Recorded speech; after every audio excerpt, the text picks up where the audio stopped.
Bonjour, je suis accompagné de René d'OX2. Bonjour René. Bonsoir. Voilà, alors je peux te poser quelques petites questions? Vas-y. Voilà, alors la première question, c'est qu'est-ce que tu as retenu de l'année 2006 au niveau du web? L'année 2006, ça a été une année avec beaucoup de choses. Je sais pas moi, niveau international, à part le web 2.0 qui monte, je sais pas moi, la vente de YouTube, de MySpace. Un peu plus proche de chez nous, l'IPO d'Imakina, ça a été quand même un gros boom pour le secteur et le fait que le secteur grandit, se porte bien et c'est une bonne chose pour le web. Et quelle est ta vision pour l'année à venir, pour 2007? Pour 2007, je crois qu'il y a plusieurs choses. Il y a l'intégration, de plus en plus, l'intégration, que ce soit intégration de données, intégration de canaux. Des échos que j'ai, on est déjà presque à la moitié de janvier, il semblerait que les annonceurs rentrent de plus en plus dans le secteur Internet. Ils commencent à dépenser de plus en plus dans des campagnes, des AdWords et des choses comme ça. Donc je crois que 2007 va être une bonne année pour le web au niveau mondial et spécialement pour nous en Belgique, j'espère. Est-ce que tu as un blog? Oui, on a plusieurs blogs. Donc on a par exemple un blog design, mais le blog, je veux dire qu'on travaille le plus, c'est notre blog Web Analytics, où on parle principalement en anglais, mais également un peu en français sur les Web Analytics, donc l'analyse d'audience sur Internet.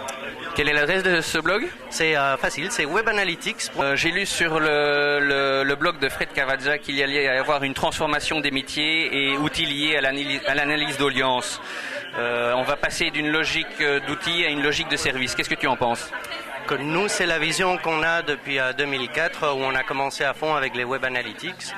Je crois que c'est ça le secret de notre success story dans ce domaine. On a pris l'approche service dès le début. C'est-à-dire, on a pris un produit comme WebTrends à l'époque, et là on a étoffé avec d'autres produits qu'on a vu comme leader du marché à l'époque. Mais nous, notre focus était principalement le côté service. Et c'est pour ça que des sociétés comme, je ne sais pas moi, Toyota Europe ou même l'OTAN nous ont fait confiance. C'était véritablement cette couche d'accompagnement et de service qu'on donnait en plus, parce qu'acheter un produit, tout le monde peut le faire. Je peux même les acheter par Internet, il y a des outils gratuits.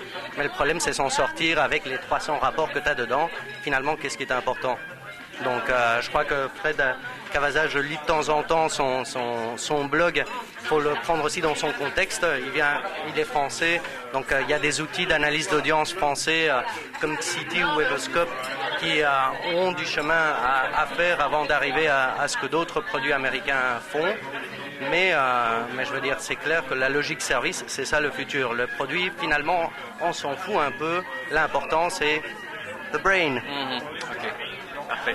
Alors, je pense avoir lu sur votre blog que vous avez fait une étude sur les entreprises du CAC 40. Oui. Quel était le but de cette étude? Au fait, on voulait jeter un coup d'œil. Donc, on vient d'engager notre premier français, entre guillemets, dans le département Web Analytics, puisqu'on a commencé à lancer nos opérations en France par rapport à ce domaine. Et on voulait faire un peu le tour du marché, de dire, tiens, les 40 sociétés les plus importantes en France, qu'est-ce qu'elles utilisent?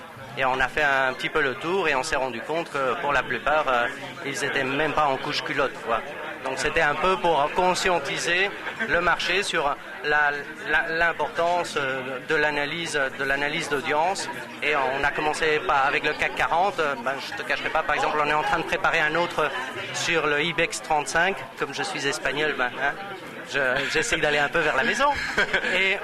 Et on passera par le BEL 20 très probablement. Mais on voulait faire un peu un tour d'autres pays avant de revenir en Belgique, histoire de laisser un peu de temps au BEL 20 d'acquérir quelques produits pour voir qu'on soit bien positionné, la Belgique, par rapport à d'autres pays.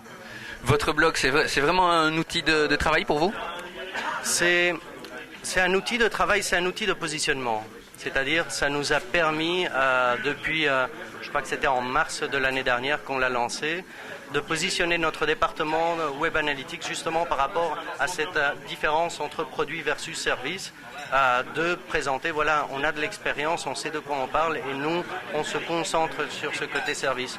Je sais qu'il y a parfois certains de nos clients qui nous disent « j'ai pas tout compris ». Parfois, ça peut sembler un peu stratosphérique, j'en conviens. Le but non plus n'est pas de faire peut-être quelque chose pour tout le monde. Comme tu sais très bien, le blog, tu peux t'abonner. S'il y a quelque chose qui t'intéresse, tu le lis, sinon tu ne le lis pas.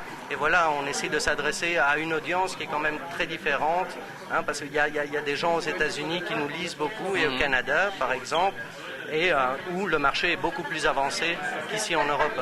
Et nous, ce qu'on veut, c'est écrire ce que l'on pense et non pas l'utiliser uniquement à des fins commerciales.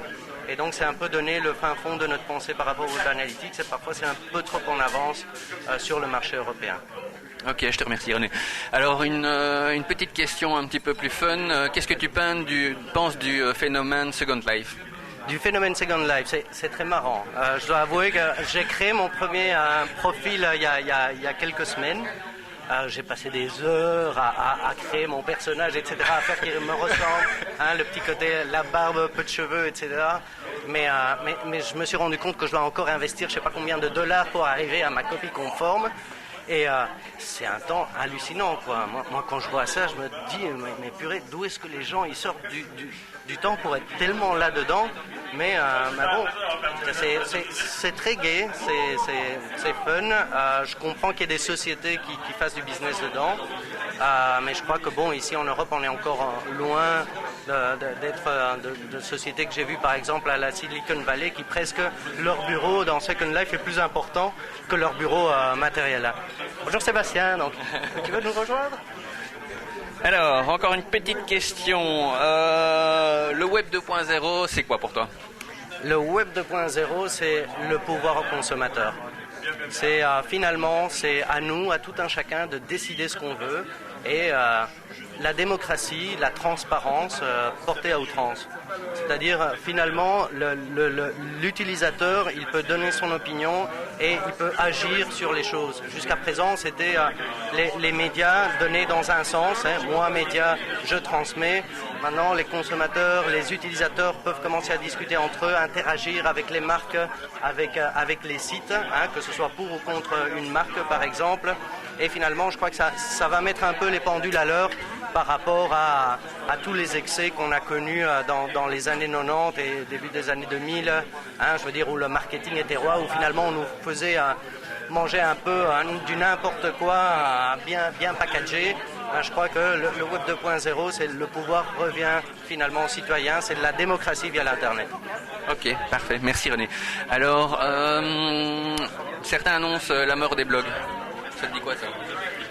La mort des blogs, oui. Je veux dire, moi j'ai un bon copain dans le domaine des Web Analytics qui s'appelle Avinash Kaushnik qui dit que les Web Analytics sont morts. Donc il y a toujours des bons, il y a des titres histoire de faire parler de soi. C'est clair que, je veux dire, il y a beaucoup de blogs. On va pas tous les suivre. Il va peut-être avoir un effet de mode et ça va diminuer. Je crois pas qu'ils aillent disparaître parce qu'il y a des blogs très intéressants et ça permet de connaître des opinions, de voir des points de vue qui sont peut-être différents. Et je crois que c'est quelque chose de générationnel. Je veux dire, quelqu'un qui a maintenant 15 ans, je ne crois pas qu'il puisse imaginer sa réalité de tous les jours sans les blogs. Donc je ne crois pas que les blogs aillent disparaître. Je ne sais pas, ça s'appellera peut-être autre chose dans 5 ans. Mais je ne crois pas que ça disparaîtra. Alors, les apéronettes, comment ça se fait que tu es venu et qu'est-ce que ça t'apporte? Les apéronettes, c'est décontracté. Tu viens, tu bois un petit verre, tu rencontres des copains, tu te balades un peu. Je dois reconnaître que j'étais pas au premier, désolé. Mais depuis le deuxième, je suis là, fidèle. Et non, c'est une chouette initiative. Et ce que j'aime bien, c'est ce côté où il n'y a pas le côté skiff, il n'y a pas le côté faut faire semblant. Non, si tu as envie de te bourrer la gueule, tu te bourres la gueule. Je veux dire, tu fais comme tu le sens. C'est gai. C'est gai de retrouver un peu des concurrents, des collègues ou même des gens que tu ne connais pas dans un cadre différent des cadres habituels.